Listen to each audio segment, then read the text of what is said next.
सभी को नमस्कार। बहुत ज़्यादा मुझे क्वेश्चंस आ रहे थे कि सर कुछ कुछ बुक्स हैं, सीजीजीएस की बुक्स हो गई, इंडिया जीएस की बुक्स हो गई, जिनकी अभी नई एडिशन आ गई है। तो सर हमें क्या करना चाहिए, ओल्ड एडिशन की बुक्स पढ़नी चाहिए या नए एडिशन की बुक्स पढ़नी चाहिए? इस पे एक जो प्रैक्टिकल अप्रोच होने चाहिए उसके बारे में आज हम डिस्कस करेंगे। तो बेसिकली यही है वो प्रश्नाधीन ईविल बुक, ईविल नया एडिशन, जिसको लेके आप कंफ्यूज हो रहे हैं। So let's begin. तो देखिए, सिंपल सी स्टोरी होगी। आपके दोस्त, आप एक दिन सब कुछ बढ़िया चल रहा होगा, आपके दो तीन दोस्त आएंगे और आपको बताएंगे कि ये बुक डिपो में ये पब्लिकेशन की ये एडिशन की नई बुक आ गई है। तो अब आप में कन्फ्यूजन हो गया है कि इसमें हम लोग नया एडिशन खरीदें या पुराने में ही स्टिक रहे। देखिए, नया एडिशन खरीदने के जो तुक बन सकता है या रीज़न बन सकते हैं, बहुत ही गिने चुने हैं।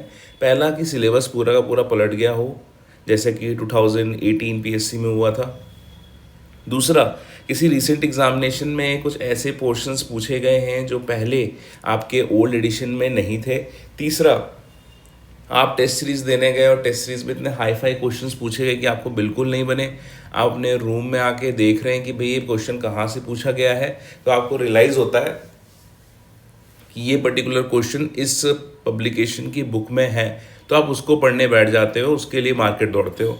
एंड चौथा, कई लोग बोलते हैं जो डिप्टी कलेक्टर नहीं लेकिन बुक कलेक्टर मेंटालिटी के साथ रहते हैं, उनको हमेशा ये लगता है कि मुझे सब कुछ आना चाहिए, पूरा 100% आना चाहिए, मेरे पास सारी बुक्स होनी चाहिए। And at the end of the day वो 10 बुक्स ले लेते हैं और एक भी पढ़ नहीं पाते हैं। तो अब एक एक करके डिस्कस करेंगे कि ये पर्टिकुलर चीज़ों में, सिनेरियो में आपको सही में बुक्स लेना चाहिए या नहीं लेना चाहिए। ठीक है, तो अगर सिलेबस चेंज हुआ है इस पर्टिकुलर एग्जामिनेशन का, जो कि हाल ही में नहीं हुआ है, तो आपको टोटली लेना चाहिए बुक। जैसे मान लीजिए 2018 में जब पेपर 7 नया ऐड हुआ था, इंडियन ज्योग्राफी मेंस में नया ऐड हुआ था, इंडियन फिलॉसफी नया ऐड हुआ था, तो ऐसे कंडीशन में अगर आप एक एक टॉपिक के खुद से नोट्स बनाएंगे तो बहुत ज़्यादा एफर्ट और टाइम लेगा। और स्पेशली उस टाइम वो जो सिलेबस चेंज हुआ था वो बस आपको मेंस एग्जामिनेशन के जस्ट 2-3 महीने ही थे आपके पास प्रिपेयर करने के लिए। तो ऐसे टाइम पे आप परफेक्शन चेज़ नहीं कर सकते हैं, आप एक एक चीज़ का रिसर्च नहीं कर सकते हैं। आपको कोई रेडीमेड मटेरियल उठाना पड़ेगा मार्केट से और उसी के साथ प्रोसीड करना पड़ेगा। तो अगर कोई नया सिलेबस चेंज है या सिग्निफिकेंट सिलेबस चेंज है, तो आप डेफिनेटली खरीद सकते हैं उस नए एडिशन की बुक। इस केस के अलावा किसी भी केस में पुराने एडिशंस ही काम आएंगे। चलिए एक्सप्लेन करते हैं कैसे। जैसे अब रिसेंट एग्जामिनेशन में कोई पोर्शन पूछ दिया है, फॉर एग्जांपल अभी रिसेंट में हाल ही में हुए सीजीपीएससी प्रीलिम्स का जो एग्जामिनेशन है उसमें कुछ बहुत ही टिपिकल सा ट्राइबल डांस पूछ गया था, ऑर्नामेंट्स पूछ दिए थे, कोई रिचुअल्स पूछ दिए थे, किसी प्रकार का मेला मड़ई पूछ दिया था। तो देखिए, उसका अंत नहीं है जी। अगर आप उस एक क्वेश्चन के पीछे रिसर्च करने जाएंगे तो क्या आप 10-20 किताबें पढ़ेंगे रिसर्चर्स की? क्या आपके पास इतना टाइम है कि आप वो 2-3 क्वेश्चन चेस करने के लिए आप पूरे के पूरे जिन्होंने एंथ्रोपोलॉजी में पीएचडी की हुई है बस्तर के ट्राइब्स के ऊपर, उनकी पूरी की पूरी बुक्स पढ़ेंगे उस एक क्वेश्चन के लिए, जो आपको पता है कि 99% ऑफ टाइम्स वही जो गिने चुने फैक्ट्स हैं जो पास्ट ईयर क्वेश्चन में पूछा है, नृत्य बता दीजिए, पारंपरिक क्या इनका प्रोफेशन है वो बता दीजिए, बुक्स के बारे में बता दीजिए, डांस के बारे में बता दीजिए, वही पूछ रहा है। तो क्या आप जस्ट बिकॉज एक पर्टिकुलर एग्जामिनेशन में एक ऑर्नामेंट पूछ दिया गया है जो आपको नहीं पता था, क्या उसके लिए अब जितने आभूषण होते हैं छत्तीसगढ़ में, छत्तीसगढ़ के विभिन्न प्रांतों में जो आभूषण पहने जाते हैं महिलाओं के द्वारा, खासकर आदिवासी महिलाओं के द्वारा, क्या आप वो रटेंगे? नहीं। तीसरा, टेस्ट सीरीज के क्वेश्चंस। देखिए, टेस्ट सीरीज का मेंटालिटी मैं बार बार आपको बता चुका हूँ, टेस्ट सीरीज वाले मार्केट में बहुत कंपटीशन है। 10 कोचिंग है, 10 कोचिंग चाहते हैं कि ज़्यादा से ज़्यादा स्टूडेंट्स एनरोल हों, एंड कहीं ना कहीं वो एक दूसरे को टॉप करने के चक्कर में अपने आप को थोड़ा सा स्पेशल, थोड़ा सा विशिष्ट, थोड़ा सा टिपिकल या कठिन बनाने की कोशिश करते हैं, ताकि स्टूडेंट्स के बीच में एटलीस्ट ये भावना पैदा हो कि ये पर्टिकुलर कोचिंग की टेस्ट सीरीज टफ है। एंड जस्ट बिकॉज इनकी टेस्ट सीरीज टफ है तो कोई स्टूडेंट जो इसमें अच्छा कर रहा है वो डेफिनेटली सीजीपीएससी में भी अच्छा करेगा। इस इल्यूजन में बच्चे कहीं ना कहीं उस पर्टिकुलर टेस्ट सीरीज को ज्वाइन करते हैं। आप अब ये बताइए कि आप अगर आपको 100 मीटर की दौड़ दौड़नी है, एंड आपका ट्रेनर आपको 20 किलोमीटर, 25 किलोमीटर, 30 किलोमीटर की मैराथन के लिए प्रिपेयर कर रहा है, तो क्या ये सही है? या उल्टा केस ले लेते हैं, आपको 15 किलोमीटर, 20 किलोमीटर, 25 किलोमीटर, 30 किलोमीटर की मैराथन दौड़नी है और आपका जो ट्रेनर है वो आपको 100 मीटर, 200 मीटर, 400 मीटर के लिए प्रिपेयर कर रहा है, क्या ये सही है? तो इस टाइम पे एक जो आपको मैच्योरिटी आनी चाहिए वो ये आनी चाहिए कि सीजीपीएससी के एक्चुअल एग्जामिनेशन का लेवल क्या है एंड मुझे जो प्रिपरेशन करवाई जा रही है वो कौन से लेवल की है।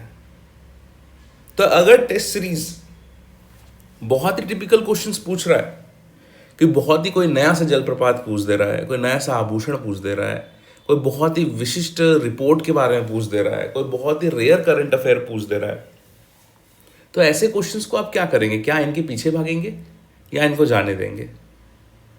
डेफिनेटली आप ऐसी लेवल का प्रिपेयर करेंगे जिसमें आपको एक्चुअली में परफॉर्म करना है। अगर आपको 400 मीटर दौड़ना है तो आप ठीक है, चलो 800 मीटर दौड़ने का प्रैक्टिस कर लीजिए, लेकिन आप 30 किलोमीटर दौड़ने का प्रैक्टिस नहीं करेंगे ना। तो सिमिलरली अगर सीजीपीएससी का एक सर्टेन लेवल है तो उसके नीचे का लेवल तक भी प्रिपरेशन करने में काम नहीं चलेगा और उससे बहुत ज़्यादा ऊपर के प्रिपरेशन करने में भी टाइम नहीं मिलेगा आपको, ना वो ज़्यादा फ्रूटफुल होगा आपके लिए। तो यू हैव टू अंडरस्टैंड, आपको प्रिपेयर करना है सीजीपीएससी के हिसाब से, आपको टेस्ट सीरीज़ के हिसाब से नहीं प्रिपेयर करना है। तो अगर टेस्ट सीरीज़ में कुछ ऐसे क्वेश्चंस हैं जो पूछ भी रहे हैं जो आपको लगता है कि आपको नहीं बन रहे हैं एंड जिसके चांसेस बहुत कम है कि सीजीपीएससी में इस नेचर के क्वेश्चन पूछे ही नहीं गए हैं, तो आप उसको छोड़ देंगे एंड आप उसके पीछे नहीं भागेंगे। ठीक है, अब बताते हैं कि ओल्ड एडिशन इंपॉर्टेंट क्यों होता है। देखो, पहली बात तो ये है कि उस ओल्ड एडिशन को आपने ऑलरेडी पढ़ के रखा है 1.5-2 साल से। दूसरी बात यह है कि कहीं ना कहीं 1.5-2 साल से पढ़ा है तो कौन सा पोर्शन लेफ्ट में आता है, कौन सा पोर्शन राइट में आता है, ये आपको पता है। आपने उसको 10 बार अंडरलाइन करके रखा है, कुछ फैक्ट्स उसके लेके रखे हैं, उसको रट्टा मारा है, उसको हर चैप्टर को कम से कम 20-20, 25-25, 30-30 बार पढ़ा है। चलो सिंपल सा एग्जांपल लेते हैं, जैसे राजकीय चिन्ह हो गया। ठीक है, राजकीय चिन्ह हो गया, तो राजकीय चिन्ह वाला चैप्टर आपने एटलीस्ट कितने बार पढ़ा होगा, आप इमेजिन कर सकते हैं? एटलीस्ट 60-70 बार आप उसको पढ़ चुके होंगे स्टार्टिंग से। जब भी आप कुछ रिवाइज करने के लिए जाते हैं राजकीय चिन्ह से स्टार्ट करते हैं, जब भी ये टेस्ट सीरीज में करने जाते हैं राजकीय चिन्ह से स्टार्ट करते हैं। तो राज्य के चिन्ह का एक एक डेटा आपको याद है, और अगर आपको मैं पूछूं कि राजकीय चिन्ह वाला जो पेज है वो लेफ्ट साइड आता है बुक के या राइट साइड आता है, तो ये भी आपको कहीं ना कहीं आपको पता होगा। ठीक है, सिमिलरली ऐसा होता है कि जो बुक होती है आपके घर टाइप की होती है, आपके रूम के जैसे होती है। आपको पता होता है कौन सा पेन का ढक्कन कहाँ पड़ा हुआ है ना, कौन सा चप्पल कहाँ मिलेगा, ये पर्टिकुलर पेपर है या फर्रा है मैंने कहाँ दबा के रखा है। ठीक है, मेरे डिओड्रेंट का ढक्कन किस साइड गिरा हुआ है, तो ये सब आपको पता होता है। तो इसलिए जो ओल्ड एडिशन की बुक होती है काफ़ी पर्सनल होती है, उसमें आप काफ़ी टाइम इन्वेस्ट कर चुके होते हैं और उसको देख के कहीं ना कहीं कॉन्फिडेंस आता है। ऐसे टाइम पे नए बुक उठा के उसका एक एक लाइन पढ़ना बिल्कुल भी सेंस नहीं बनाता है। ऑल इन ऑल, अगर सिलेबस कंप्लीटली चेंज हो रहा है या सिग्निफिकेंटली चेंज हो रहा है तभी आप बुक खरीदेंगे। ठीक है, तो प्रैक्टिकल अप्रोच ये है कि जो भी पर्टिकुलर रेयर फैक्ट है जिसके लिए आप अपना बुक्स चेंज कर रहे हैं, बहुत ही कम चांसेस है कि वो फिर से पूछेगा। जैसे अगर कोई बहुत ही विशिष्ट सा कोई जनजातीय नृत्य पूछ दिया गया इस साल, तो बहुत कम चांसेस है कि अगले साल भी इस प्रकार का कोई क्वेश्चन आएगा। दूसरा प्रैक्टिकल चीज़ ये है कि 20 नए फैक्ट के लिए मैं पूरी की पूरी बुक नहीं पढ़ूंगा। फॉर एग्जाम्पल मेरे साथ भी एक बार हुआ था, मैं खुद का एग्जाम्पल लेता हूँ। मुझे लगा कि सीजी हिस्ट्री मुझे थोड़ी सी अच्छे से पढ़ने चाहिए या सीजी ज्योग्राफी मेरे को बहुत अच्छे से पढ़ने चाहिए, तो मैंने छत्तीसगढ़ के ग्रंथ अकेडमी का एक पीली वाली बुक आती है, शायद एलन वर्मा है, आई डोंट रिमेंबर, है ना, इनकी एक बुक आती है, तो वो मैंने पढ़ी थी। एंड देन मेरे को रियलाइज़ हुआ पूरा बुक पढ़ने के बाद कि इसमें से ऐसे बहुत ही कम फैक्ट्स हैं जो मुझे हरिराम पटेल में नहीं मिले या फिर किसी पॉपुलर पब्लिकेशन में नहीं मिले। एंड देन उसके बाद मुझे लगा कि मैं एक हफ्ता मैंने डाला इस पर्टिकुलर बुक में, यहाँ से 4 फैक्ट्स निकल के आए, उसमें भी वो 4 फैक्ट्स मुझे यूज़ आएंगे या नहीं आएंगे इसका कोई गारंटी नहीं है। तो ऐसे टाइम में व्हाट आई रियलाइज्ड कि भाई जो मेरी पॉपुलर पब्लिकेशन वाली CGGS की बुक है that is more than enough answers frame करने के लिए। तो आपको ये देखना है कि उस 20 नए फैक्ट को छांटने के लिए अगर आप 3000 नए फैक्ट्स को आपको छांटना पड़ रहा है, उसको स्क्रूटनी करनी पड़ रही है, तो वो कोई मतलब नहीं है। एंड एग्जामिनेशन के 3 3 महीने पहले अगर कोई नई बुक आपके सामने पटक दी गई है तो कहीं ना कहीं आपके मेंटालिटी या साइकी के साथ भी खेल होता है, क्योंकि आपको हमेशा लगता है यार मेरा तो CGGS प्रिपेयर नहीं है, मैं तो एक ही चैप्टर पढ़ पाई हूँ। एंड आप ट्राई कर लेना, आपने जो भी CGGS की बुक पुरानी रखी हुई है एंड जो भी नई बुक आप लेके आते हैं, एक बार मार्केट से लेके आ जाओ, चलो खर्चा कर ही दो 400-500 रुपये जितना आप कर सकते हो, एंड 2 चैप्टर को मिला के देख लो कि भाई ये चैप्टर जो नया एडिशन का जो चैप्टर है इसमें ऐसा कौन सा ही पोर्शन दिया है जो मुझे नहीं आता है या जो मुझे ज़रूरत पड़ सकती है। डेफिनेटली आप रियलाइज़ करोगे it's not more than 10 pages, ठीक है, और वो 10 पेज में भी कितने फैक्ट्स आपके इस साल यूज़ होंगे वो भी कोई गारंटी नहीं है। तो ये रिजल्ट करता है टोटल वेस्टेज ऑफ टाइम में, ठीक है। तो समरी ये है कि अपने ओल्ड बुक्स के साथ रहिए, वफादार रहिए, रिवाइज करिए बार बार बार बार, एंड 95% ऑफ CGPSC के जो क्वेश्चन आते हैं जो कि हल करने लायक होते हैं, मैं ये नहीं कह रहा हूँ 100 में से 95 क्वेश्चन, मैं बोल रहा हूँ कि अगर 80 क्वेश्चन हैं उसमें से अगर बनने लायक सब हैं 80 क्वेश्चंस, तो उसमें एटलीस्ट आपको 65 से 70 क्वेश्चन ऐसे ही बन जाएंगे बेसिक GS से, तो उसमें परेशान होने की ज़रूरत नहीं है। कुल मिला के निष्कर्ष ये है कि जो प्रश्न हल होने लायक होंगे वो ऐसे ही बनेंगे, जो प्रश्न बिल्कुल हल करने लायक नहीं होंगे वो 1000 नई किताबें पढ़ने के बाद भी नहीं बनेंगे। एंड मोस्ट इंपॉर्टेंटली जो मैं हर बार बोलता हूँ, मेरा ट्रेडमार्क डायलॉग ही हो गया अब, कि 200 में 200 नहीं लाने हैं प्रीलिम्स क्लियर करने के लिए। अगर आपने जो 15-20 सवाल जो कठिन आए हुए हैं, आउट ऑफ द सिलेबस आए हुए हैं, बहुत रेयर आए हुए हैं, उसको आप छोड़ भी देंगे तो भी आपका सिलेक्शन हो जाएगा, ठीक है। 2020 की बात करें तो 105 वगैरह में सिलेक्शन हो गया था।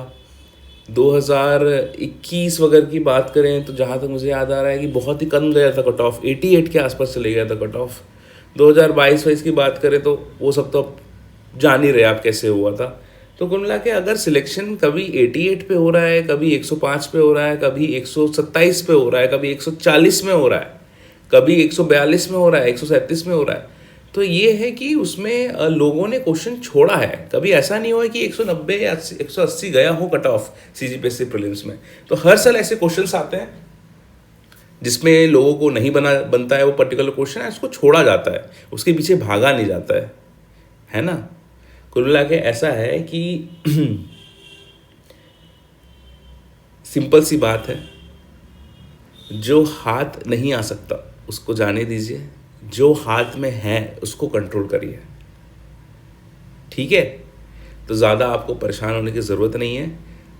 ये एग्ज़ामिनेशन स्कूल एग्ज़ामिनेशन नहीं है कि अगर आपने 100 आउट ऑफ 100 स्कोर नहीं किया या 95-98% स्कोर नहीं किया तो भाई आपका पढ़ने का कोई मतलब नहीं, ऐसा नहीं है।